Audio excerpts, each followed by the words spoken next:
mandate was, one, win elections, but also effectively monitor and supervise the implementation of government programs.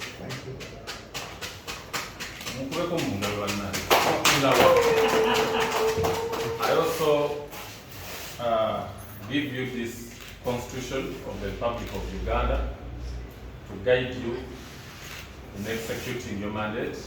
And in here is Article 203 of the Constitution that establishes the office of the RDC or RCC with functions clearly stipulated there.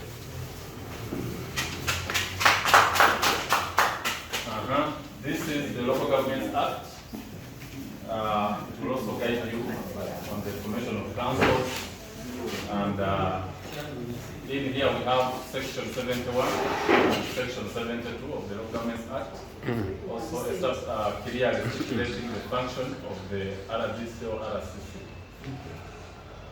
And now the most important one, the seal of authority, the stamp of the RCC of Masaka City. I hand over now everything to you. I now hereby come.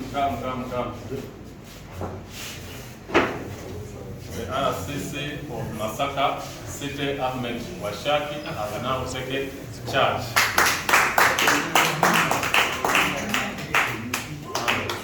And I now retire there as the RDC